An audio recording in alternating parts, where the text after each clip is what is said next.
Vodafone का एक share इस समय 10 रुपए 20 पैसे पे ट्रेड कर रहा है। जब मैंने ये वीडियो बनाने के लिए इस चैनल को अभी खोला था तब मैंने देखा था इसका एक शेयर जो है अभी मुश्किल से 2-3 मिनट पहले 10 रुपए 30 पैसे 40 पैसे पर था, 30 पैसे पे सॉरी था। तो ऑलमोस्ट ये उस समय 4% ऊपर चल रहा था। इस समय ये लगभग 3% ऊपर ट्रेड कर रहा है। ठीक है, तो आज हम लोग वोडाफोन का एनालिसिस करेंगे कि वोडाफोन में हम लोगों को क्या स्ट्रेटजी रखना चाहिए। क्या हमें इसके शेयर को परचेस करना चाहिए ट्रेडिंग के पॉइंट ऑफ व्यू से, या हमें इसे इन्वेस्टिंग के पॉइंट ऑफ व्यू से इसमें इन्वेस्ट करना चाहिए, पैसे डालने चाहिए।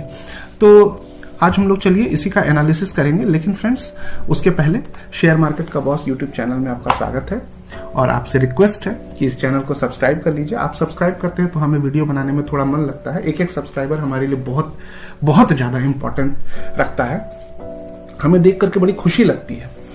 तो कृपया इसको सब्सक्राइब कर लीजिए। और एक डिस्क्लेमर है, मैं इस चैनल में जो कुछ भी वीडियो के माध्यम से आपको बताता हूं उसको सिर्फ अपने एजुकेशनल पॉइंट ऑफ व्यू से, अपने नॉलेज के लिए आप उसको इस्तेमाल कीजिए। उसको बाय सेल या होल्ड करने का रिकमेंडेशन, जिसको अनुशंसा कहते हैं, रिकमेंड करना कहते हैं, ऐसे मत लीजिए।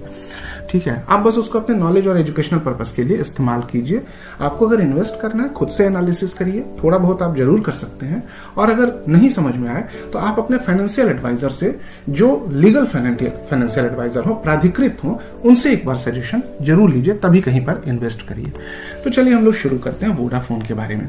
देखिए 5 साल पहले इस शेयर की क्या स्थिति थी, आपको झटका लगेगा देख करके कि 5 साल पहले क्या था। अगर 5 साल पहले किसी आदमी ने यहाँ 10 लाख रुपए लगा दिए होते ना तो उसका 8,30,000 रुपया अभी तक खत्म हो चुका होता। मतलब वो आदमी लगभग बर्बाद हो गया होता। और यही कारण है कि हम लोग हमेशा ये बताते हैं कि आप चाहे किसी कंपनी के बारे में कितना भी आश्वस्त क्यों ना हो, कितना भी कॉन्फिडेंट क्यों ना हो, ये अपने पूरे पैसे एक कंपनी में कभी नहीं लगाने चाहिए। ठीक है ना, कभी भी नहीं ऐसा करना चाहिए। इससे आपको कभी भी झटका लग सकता है, चाहे वो कंपनी कितनी विशालकाय क्यों ना हो, कितनी भी सफल कंपनी क्यों ना हो। बड़ी से बड़ी कंपनियों को बर्बाद होते देखा गया है और छोटी से छोटी कंपनियों को विशालकाय रूप धारण करते हुए भी देखा गया है। तो अच्छा हमेशा होता है कि आप अपने पैसों को छोटे छोटे हिस्सों में तोड़ दीजिए और अलग अलग जगह पे लगाइए। तो हम लोग इसका एनालिसिस शुरू करते हैं। सबसे पहले हम लोग देखते हैं वोडाफोन का जो मार्केट कैपिटल है, ये इस समय 29,450 करोड़ रुपीस का है। कभी ये मार्केट कैपिटल बहुत बड़ा हुआ करता था। तो हम लोग आज जब एनालिसिस करेंगे तो हम लोग क्या क्या चीज देखेंगे। हम लोग मोटे तौर पे देखेंगे कि इसका प्रॉफिट एंड लॉस कैसा है पिछले 10-12 सालों का। कोई भी कंपनी का प्रॉफिट एंड लॉस हमेशा देखा जाता है कि वो कंपनी कैसे अर्न कर रही है पैसा, सफलतापूर्वक अर्न कर पा रही है या नहीं कर पा रही है, उसका सेल्स बढ़ रहे हैं नहीं, एक्सपेंस बढ़ रहे हैं या नहीं, और उसका जो नेट प्रॉफिट है ये वाला पोर्शन, इसका क्या हो रहा है। ये सब चीजें बड़ी इंपॉर्टेंट होती हैं। ठीक है, उसके बाद हम लोग देखेंगे इसके क्वार्टरली रिजल्ट को जरा देख लेंगे। क्वार्टरली रिजल्ट भी बहुत ही इंपॉर्टेंट होता है। ठीक है ना, क्वार्टरली रिजल्ट को देखेंगे तब हमें समझ में आएगा कि हाँ अब पिछले 3-4 क्वार्टर में ये कंपनी कैसा परफॉर्म कर रही है। उसके बाद हम लोग देखेंगे इसका शेयर होल्डिंग पैटर्न। ठीक है, शेयर होल्डिंग पैटर्न बहुत जरूरी होता है देखना। शेयर होल्डिंग पैटर्न से ये समझ में आता है कि इस कंपनी में बड़े बड़े इन्वेस्टर क्या कर रहे हैं। ठीक है, फिर हम लोग इसका जो प्लस एंड माइनस पॉइंट है उसको बहुत संक्षेप में देख लेंगे और फिर ये एक नतीजे पर पहुंचने की कोशिश करेंगे कि ये कंपनी का आगे का फ्यूचर कैसा दिख रहा है। तो चलिए हम लोग शुरू करते हैं। तो हम लोग शुरुआत कहां से करते हैं? हम लोग शुरुआत करते हैं एक बड़ा इंपॉर्टेंट पॉइंट से कि ये कंपनी का मार्केट कैप है 29,454 करोड़। ये आपने देख लिया, ये देखिए ये फिगर है, इसको याद कर लीजिए। अब अगला पॉइंट जरा देखिए जो बहुत ही इंपॉर्टेंट है। ये है कंपनी के ऊपर कर्ज। क्या है? 2,07,342 करोड़। आपको ये साधारण लगता है? बिल्कुल साधारण नहीं है। एक कंपनी जिसका मार्केट कैपिटल 29,454 करोड़ हो, उसके ऊपर कर्ज है 2,07,342। ये साधारण नहीं है, ये असाधारण कर्ज है, असाधारण। ठीक है, एक्स्ट्रा ऑर्डिनरी कर्ज है। तो आप जब इस शेयर में पैसे लगाएं, इन्वेस्ट करने के बारे में सोचिए कि ये शेयर 10 रुपए का मिल रहा है, इसमें घुस जाते हैं, तो यह चीज ध्यान रखिए कि वह कंपनी कितने भयंकर कर्जे के तले दबे हुई है। क्या आप अपने एक ऐसे फ्रेंड को 1 लाख रुपए कर्ज देने के लिए तैयार होंगे जिसके ऊपर ऑलरेडी 2 करोड़ रुपए का कर्ज हो? ये आपको तय करना है, मेरा कोई सजेशन नहीं है, आपको तय करना है। ठीक है, आगे आते हैं। हम लोग शुरुआत करते हैं इसके प्रॉफिट एंड लॉस से। ठीक है, तो ये आ गया हमारा प्रॉफिट एंड लॉस। 10, 11, 12, 14, 13, 14, 15, 16, 17, 18, 19, 20, 21। ठीक है, ये हमारा पिछले 10-12 साल का प्रॉफिट एंड लॉस का आंकड़ा है। तो हम लोग यहां पर देखिए, ये सेल का आंकड़ा है, आप चाहें तो इसको देख सकते हैं। सेल के आंकड़ों में देखिए क्या हो रहा है, 22%, 24%, 26%, 14%, 18%, इस तरह से इसमें इसके सेल के आंकड़ों में बढ़ोतरी देखने को मिल रही है। फिर लास्ट में इधर कहीं गिरावट हुई, कहीं बढ़ोतरी हुई, इस टाइप का हुआ। ठीक है, एक्सपेंस इसका क्या हुआ, एक्सपेंस इसके बढ़ते चले गए। ठीक है, सेल में जैसे बढ़ोतरी हुई है कुछ मामूली, एक्सपेंस में उससे ज्यादा बढ़ोतरी देखने को मिलती है। तो फाइनली हमें इतना सारा डेटा नहीं देखना है, ये जो यहां से डेटा शुरू होता है ना और यहां तक का, ये डेटा हम लोगों को अभी फिलहाल नहीं देखना है। ये बड़े बड़े चार्टेड अकाउंटेंट्स के लिए छोड़ दीजिए, आप मत देखिए। हमें जो अपने एनालिसिस के लिए बहुत छोटे से डेटा की जरूरत पड़ेगी वो ये पड़ेगी, नेट प्रॉफिट। हमारा मतलब इससे है, ठीक है, हम सीधे शब्दों में समझेंगे कि भाई साहब हमें ये बताओ तुमने 12 सालों में हर साल कितना प्रॉफिट कमाया और कितना लॉस उठाया, बस हमें इतना बता दो, हमें इससे ज्यादा से मतलब नहीं है। ठीक है, तो ये हमारा नेट प्रॉफिट। अब देखिए ये क्या है, 2010, ये क्या है, नेट प्रॉफिट। 2010 का नेट प्रॉफिट है 954 करोड़। फिर ये क्या करता है, फिर ये 899 करोड़ का नेट प्रॉफिट उठा लेता है, फिर 723 का, फिर 1000 करोड़ का, फिर 1968 करोड़ का। हर साल इसका नेट प्रॉफिट देखिए यहाँ बढ़ता जा रहा है। ठीक है, बड़ी अच्छी बात है, नेट प्रॉफिट बढ़ रहा है। लेकिन सडनली क्या होता है, यहाँ पर यहां से नेट प्रॉफिट गिरना शुरू होता है। ठीक है, 3193 करोड़। ये कौन सा साल था, ये साल था 2015 जब जियो आया था। ठीक है, यहां देखिए ये, ठीक है, ये देखिए 2015। फिर अगले साल और गिर जाता है, यहां पहली बार ये घटना शुरू होता है, घट गया। अब ये उसके बाद प्रॉफिट तो दूर की बात है, 17 आते आते तक ये कंपनी लॉस में आ जाती है, 400 करोड़ का लॉस उठाती है। फिर क्या होता है, 4000 करोड़ का लॉस उठाती है। ठीक है, ये 4000 करोड़ का लॉस 2018 में उठा रही है। फिर क्या होता है, 14000 करोड़ का लॉस उठाती है। आप देखिए कैसे पैटर्न चेंज कर रहा है, 2019 में 14000 करोड़ का लॉस उठाती है। फिर क्या होता है, 73000 करोड़ का लॉस उठाती है। ये कब उठा रही है, 2020 में। और फिर क्या होता है, 2021 आता है जब ये 44000 करोड़ का लॉस उठाती है। ठीक है, ये देखिए 44000 करोड़ का लॉस उठाती है। तो ये है इस कंपनी का प्रॉफिट एंड लॉस का आंकड़ा। अब आप समझ रहे होंगे कि जो कंपनी पिछले 1, 2, 3, 4, 5, ये देखिए ये 5 साल है। ठीक है, इस 5 साल से ये कंपनी लगातार अपना लॉस न केवल उठाना शुरू की बल्कि वो बढ़ते बढ़ते बढ़ते बढ़ते आज बहुत विकराल रूप ले लिया है। ठीक है, तो ये है इस कंपनी का प्रॉफिट एंड लॉस। आप जब किसी कंपनी में पैसे लगाए ना तो इन चीजों को ध्यान रखिए, बिना इन चीजों को ध्यान में दिए कहीं भी कूदना नहीं है। ठीक है, तो ये जो 44000 करोड़ है, ये आंकड़ा कब का हो गया, ये आंकड़ा हो गया 2021 का। अब हम लोग आ जाते हैं इसके क्वार्टरली रिजल्ट। अभी 2022 चल रहा, तो ये सब तो हम लोग देख चुके। ये देखिए 19 मार्च 19, फिर 19 के क्वार्टर है, 20 के क्वार्टर है, छोड़िए 20 के क्वार्टर, हम लोग तो 21 का रिजल्ट देख चुके हैं। अब हम लोग 22 का, हम लोग का एक्सपेक्टेशन है कि 22 में क्या होगा। तो हम लोग 3 क्वार्टर जो है, मार्च से जून, अप्रैल मई जून सॉरी, फिर जून जुलाई अगस्त, फिर सितंबर अक्टूबर नवंबर, और ये वाला जो 3 क्वार्टर है, ये इसका हम लोग 3-3 महीने का क्वार्टर होता है, इसका हम लोग रिजल्ट देखते हैं कि क्या यहाँ रिकवरी की कोई गुंजाइश दिख रही है। बिल्कुल नहीं दिख रही है। ये देखिए नेट प्रॉफिट, यहाँ आ जाते हैं हम लोग यहाँ। ठीक है, ये जून 2021 है, इसको हम इनलार्ज कर रहे हैं। ठीक है, देखिए 7319 करोड़ का लॉस, 7132 करोड़ का लॉस, 7231 करोड़ का लॉस। ये कब का है, ऊपर देखिए जून 21, सितंबर 21, दिसंबर 21, ये 3 क्वार्टर का है। ठीक है, तो 7 का 7, 7 दूना 14, 7 21, 21000 करोड़ का लगभग लॉस, ऑलमोस्ट 22000 करोड़ का तो ये ऑलरेडी उठा चुकी है। अब इसको और जो लॉस उठाना है वो और करीब मान के चल सकते हैं ये रेशियो देख करके कि भाई और ये 7-8 हजार का लॉस उठाएगी। ठीक है, तो करीब 28 से 30 हजार करोड़ का लॉस इसको इस साल भी होता हुआ लगभग दिखता है। ठीक है, तो ये हो गया इसका क्वार्टरली।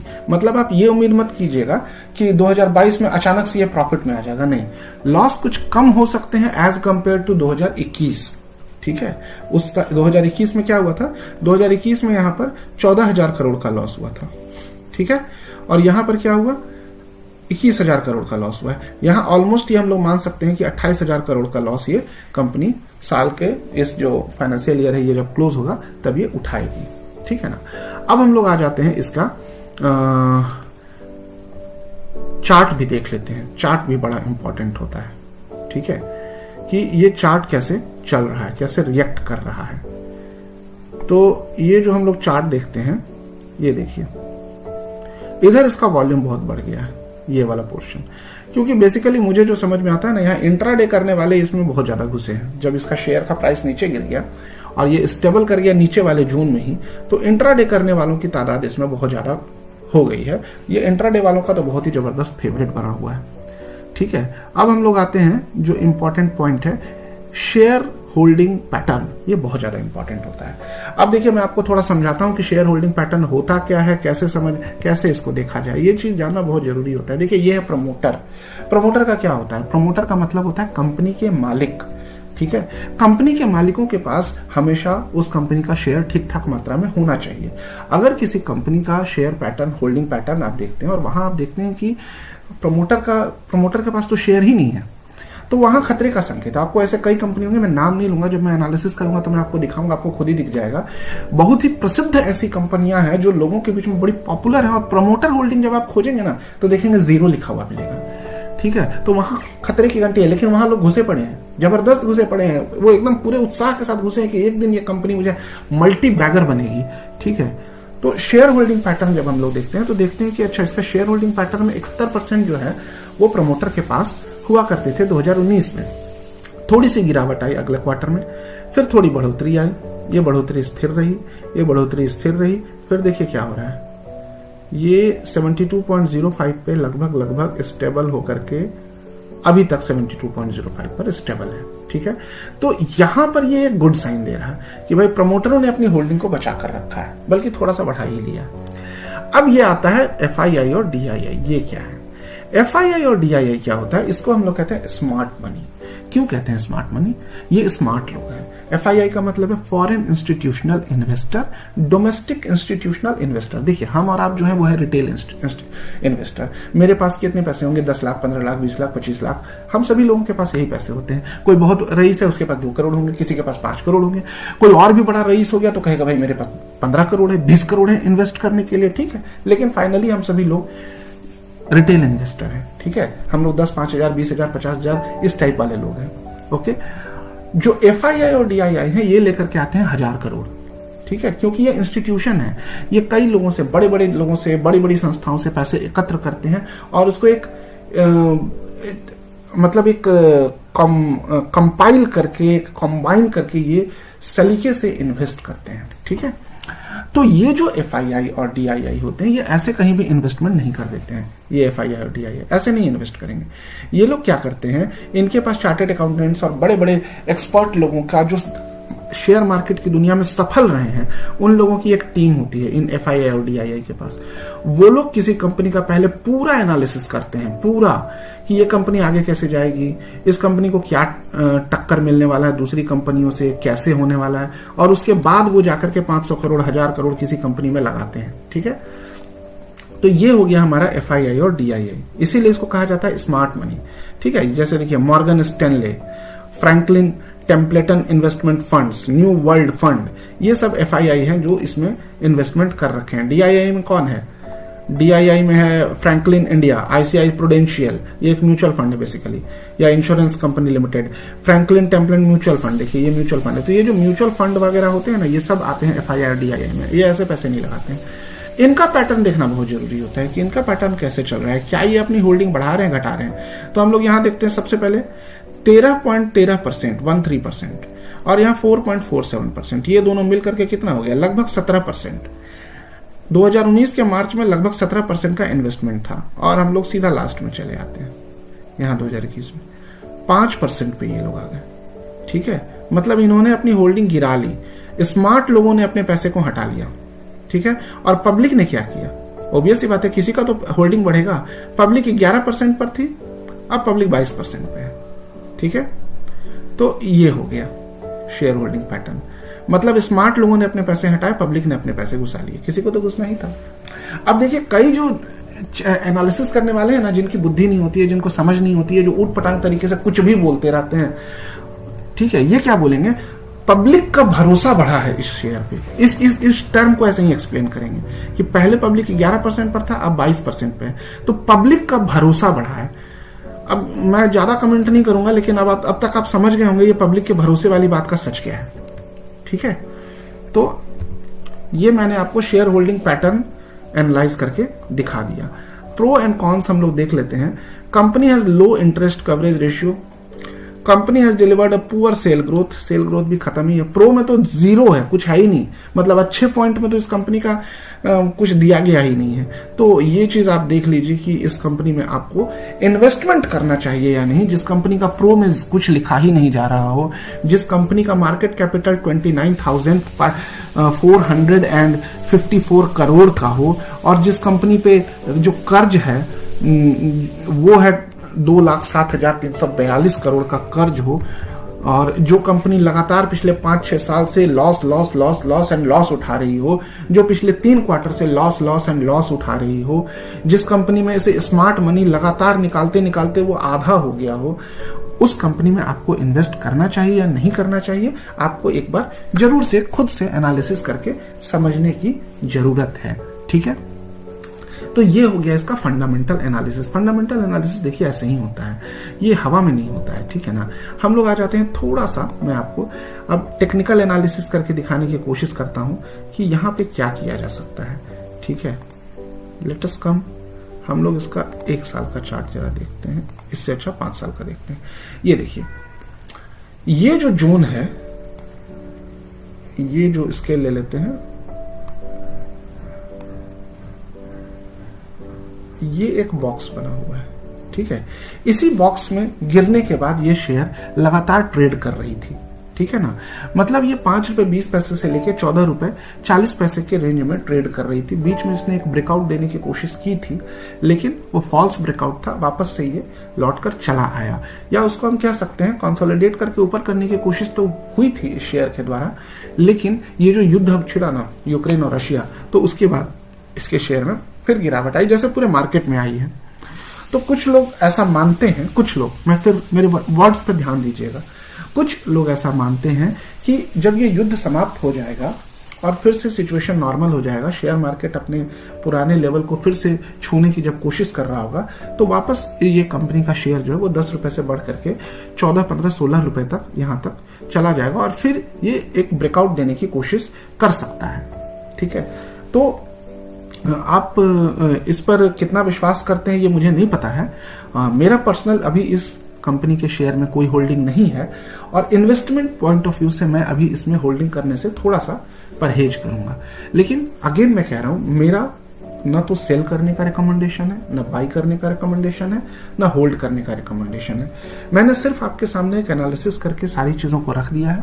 अब आगे आपको क्या करना है ये कमेंट बॉक्स में मुझे जरा कमेंट करके बताइएगा, सो दैट मुझे और इस चैनल को देखने वाले लोगों को थोड़ा सा आइडिया मिले कि लोग क्या कर रहे हैं और वो क्या सोचते हैं। तो आज के इस वीडियो में इतना ही। आई होप मैंने ईमानदारी से सारी चीज़ों को आपके सामने रखने की कोशिश की है। मिलते हैं अगले वीडियो में। Thank you.